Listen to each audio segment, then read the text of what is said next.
Olá, irmãos, que a graça e a paz de Jesus esteja com todos vocês. Estamos aqui para iniciar mais uma série hoje, então que você possa acompanhar, curtir o vídeo, compartilhar nas suas redes sociais também, que acreditamos que vai ser uma bênção para todos nós. Comigo, Pastor Marcelo. Olá, meus irmãos, a graça e a paz do Senhor sejam conosco. Mais uma série muito importante que vai abençoar muito a nossa vida, conversando sobre ela, e acredito que vai abençoar muito a sua vida e a vida daqueles com quem você compartilhar essa série também, viu? Amém. Pastor, faz uma oração pra gente, daí a gente já fala do tema e dos textos. Vamos orar.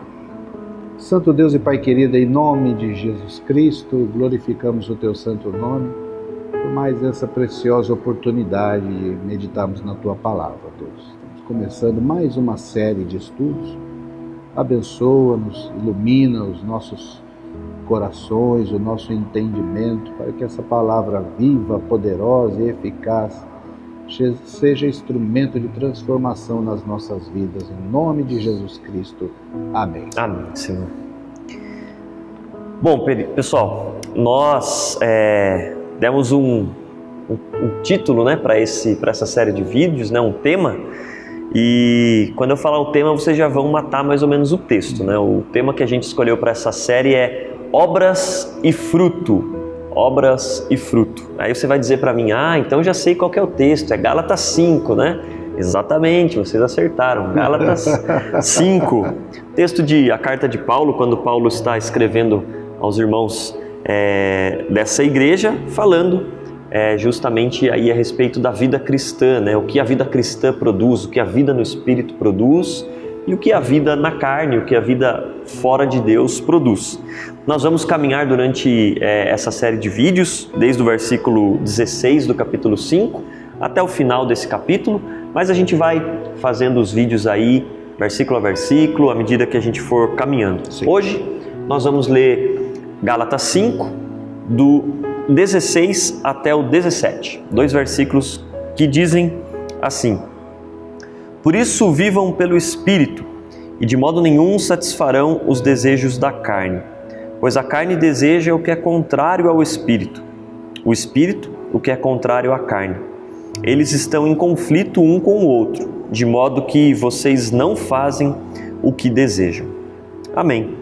Bom, carta escrita por Paulo, falando da necessidade de viver pelo Espírito. Quando Paulo fala aí do Espírito, né? Paulo está falando do Espírito Santo, uma das pessoas da Trindade, aquele que habita em nós, aquele que é o selo da salvação, né? Quando Cristo nos dá a salvação, o Espírito Santo é o que garante que nós somos uma nova criatura. E Paulo diz que isso, né, estar no Espírito é algo que nos faz também viver no Espírito, né, que as nossas atitudes refletem isso. E Paulo também coloca isso em oposição ao viver pela carne. Aí eu vou deixar você explicar um pouco essa questão aí, pastor. Então, quando Paulo fala carne aí, o primeiro aspecto que a gente tem que entender é que Paulo está falando da natureza humana. Porque talvez a gente tenha a tendência de pensar em coisas carnais, somente assuntos que estão ligados à sexualidade. E não é isso, né? Quando Paulo fala carne, milita contra o Espírito, está falando da natureza humana. E que a natureza humana, ela é contrária àquilo que o Espírito quer. Né? Por quê? A natureza humana, de uma maneira geral, quer a gente goste ou não, ela é egocêntrica. Tá? Então, o que é uma natureza egocêntrica? É uma natureza voltada para si. Para si. Algo que a gente pode caminhar também pensando um pouco no antropocentrismo. Que o antropocentrismo, o que é? É o ser humano centralizado, o ser humano no centro das coisas. Então, não estou falando egocêntrico apenas no sentido ruim, né?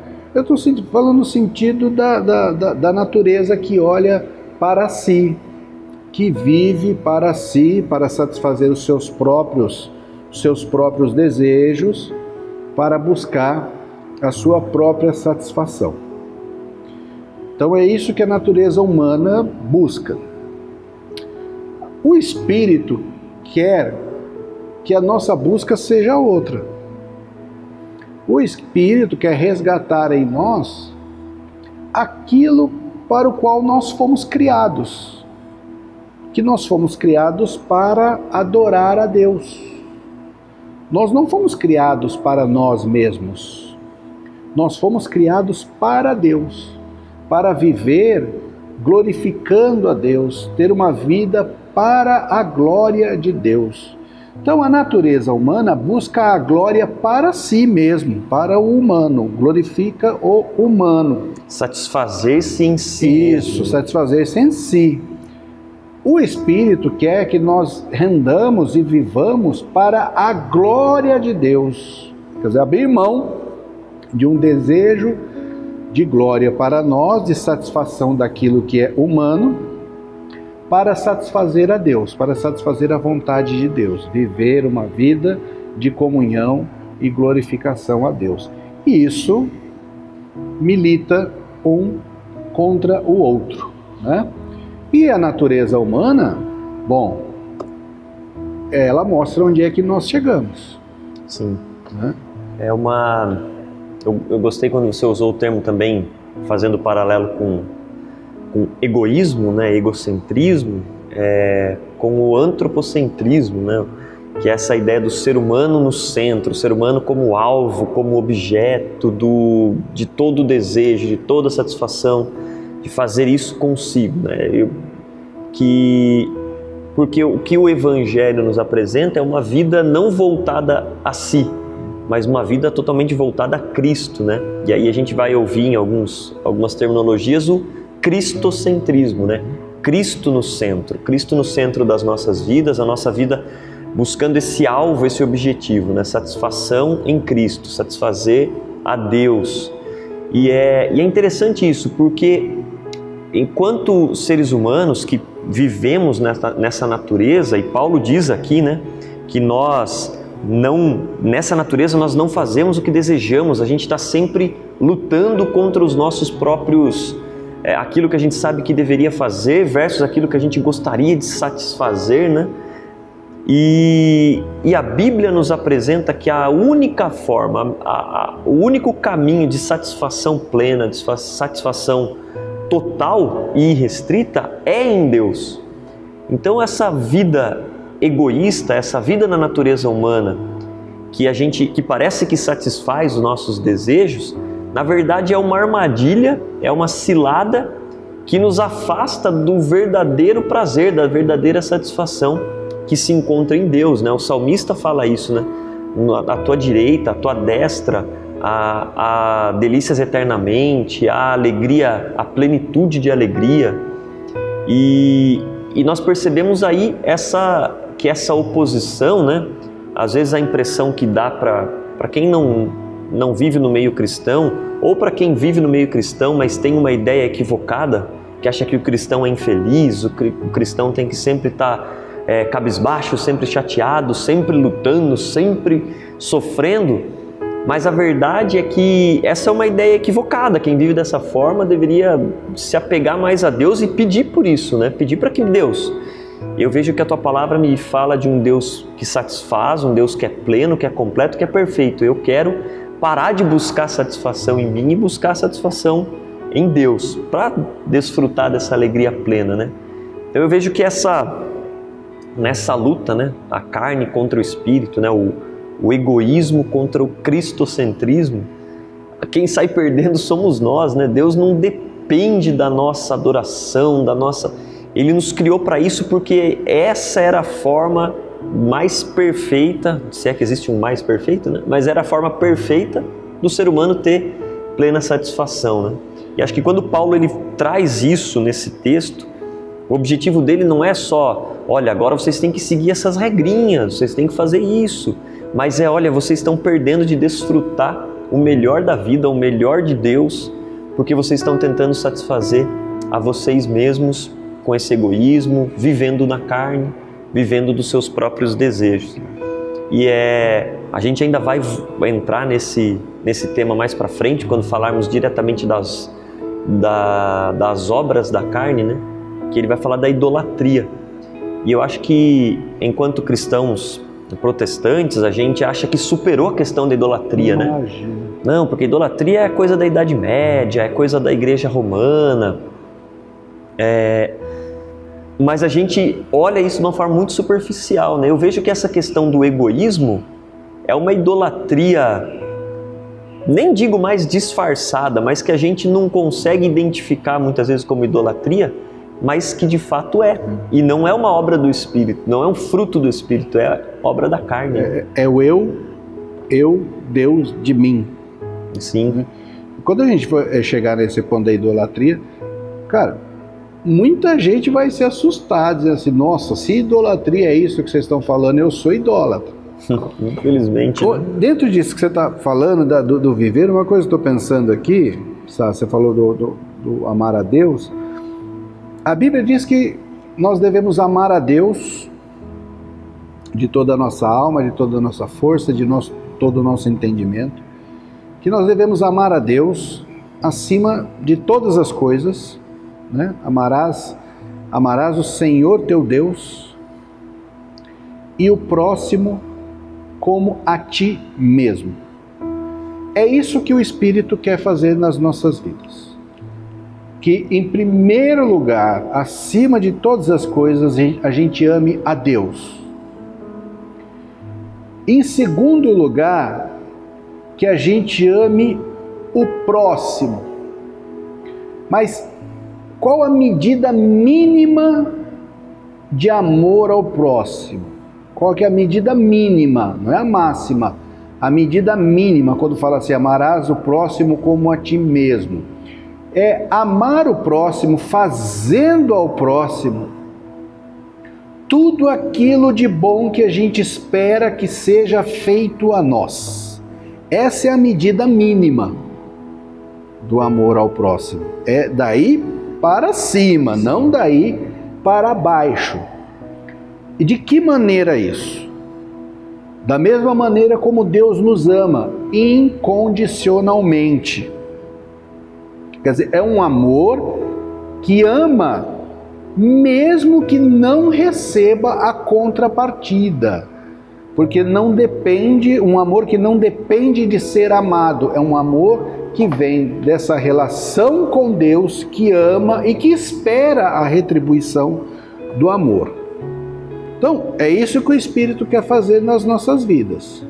Só que o que a gente vê no geral, é claro que se você pegar um caso isolado, mas a gente está falando aqui agora de humanidade, né? Da humanidade, da natureza humana, e falamos enquanto humanidade no geral. Eu acho que uma coisa que pode ilustrar legal essa questão da natureza humana, inclusive vou deixar o vídeo até um pouco temporal aqui, porque eu vou citar alguma coisa de agora, né?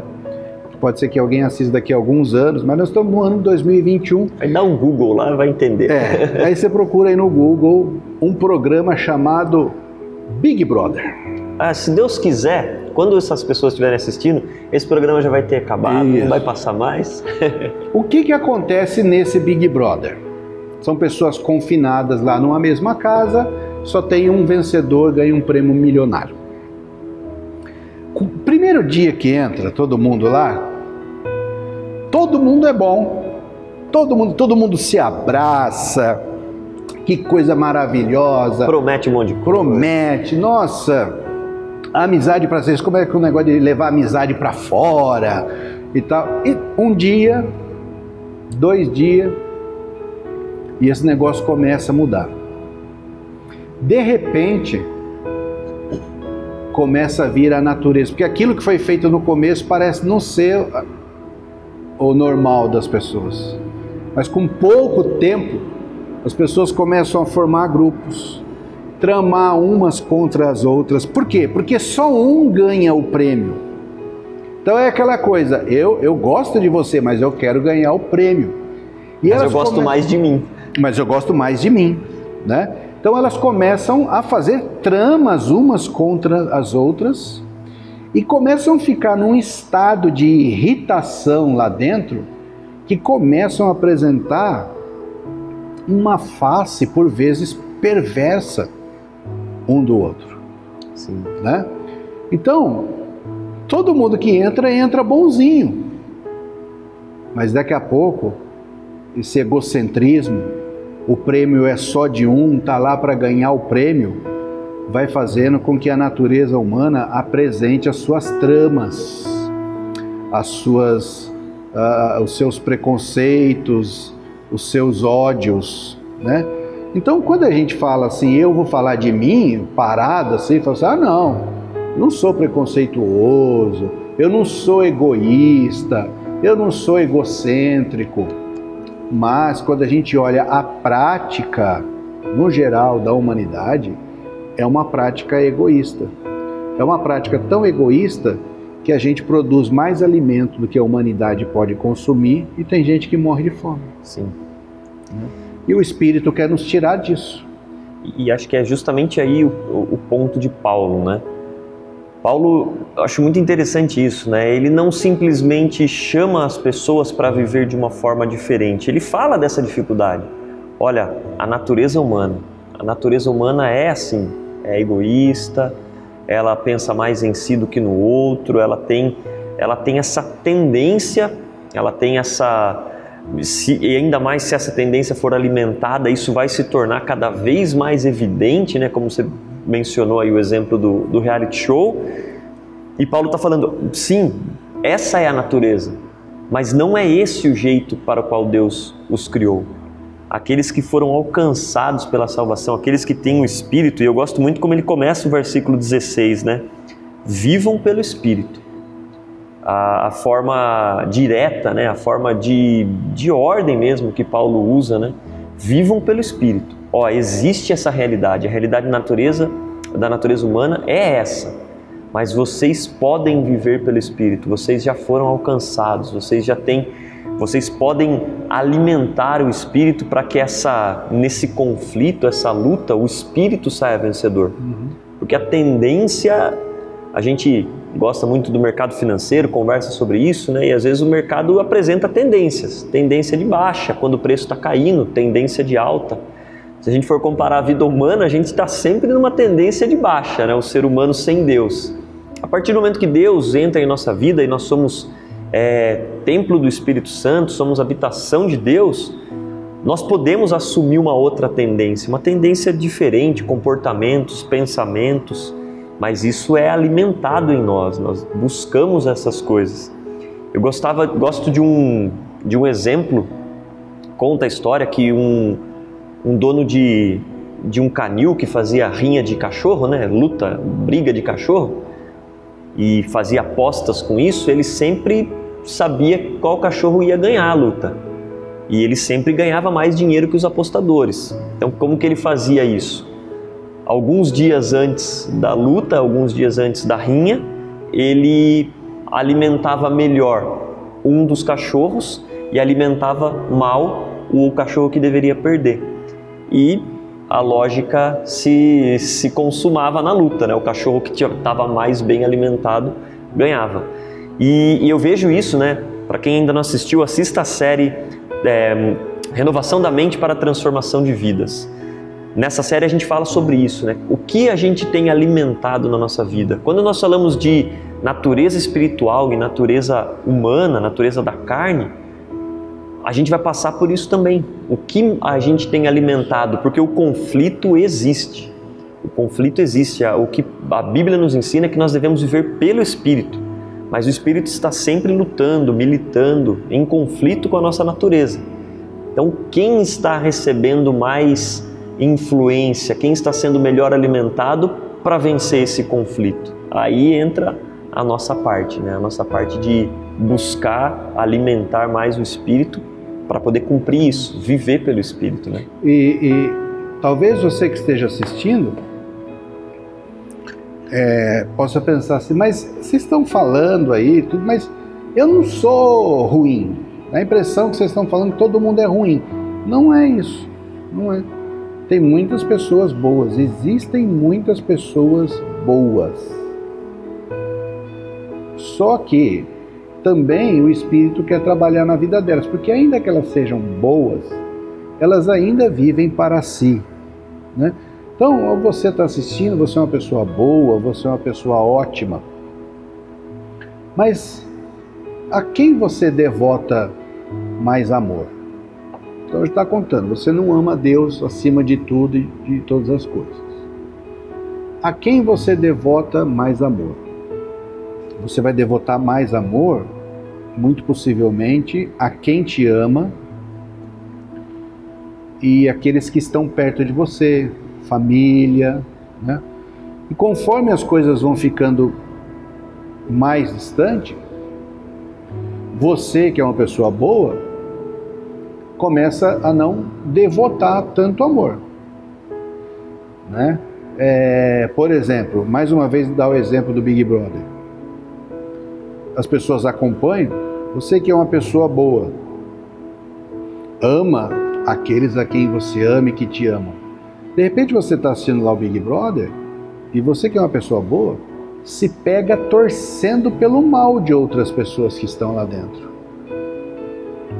Se torna, sem conhecer, uma inimiga daquelas pessoas, de algumas pessoas que estão lá dentro.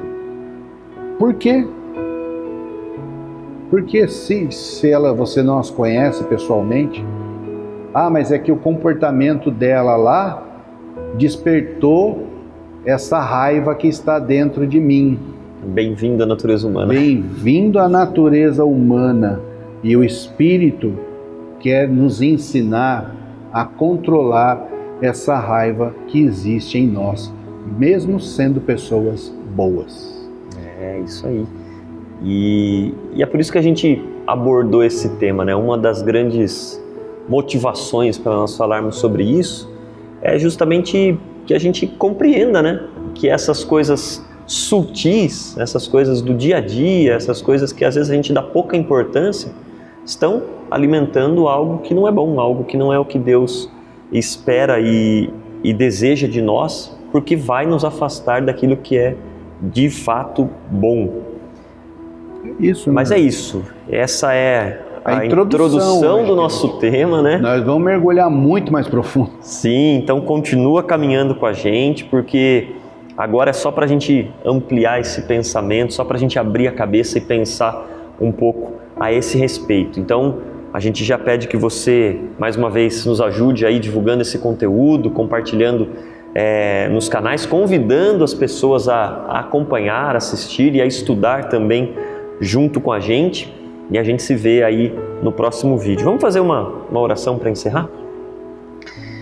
Pai, nós te louvamos, Deus, te louvamos porque o Senhor nos alcançou, porque a graça, Deus, da salvação nos foi dada e o Espírito Santo hoje habita em nós, ó Pai, e nós podemos, Senhor, seguir essa orientação de Paulo, seguir essa ordem que o Senhor nos dá através de Paulo, de viver pelo Espírito. Sabemos que não é fácil, Pai, sabemos que precisamos abrir mão de muitas convicções e certezas que temos a respeito de nós, mas sabemos também, ó Pai, que viver a Tua vontade, viver para o Senhor é que nos vai dar realmente alegria, satisfação plena, verdadeira, Deus, a que ninguém pode tirar de nós. Nós queremos, ó Deus, viver isso, queremos que nossos irmãos vivam isso, Pai. Por isso nos ajuda, Deus, a entender a Tua Palavra, a construir juntos, ó Pai, esse conhecimento, essa sabedoria, que as nossas vidas sejam transformadas pelo Senhor dia após dia. Amém. Nós agradecemos a Ti, Deus, e louvamos em nome de Jesus. Amém. Amém. Então, pessoal, esperamos você para o próximo vídeo e, mais uma vez, não deixe de compartilhar esse conteúdo com seus amigos. Um abraço. Um abraço, pessoal. Curte, se inscreve no canal e compartilha. Deus nos abençoe. Até o próximo encontro.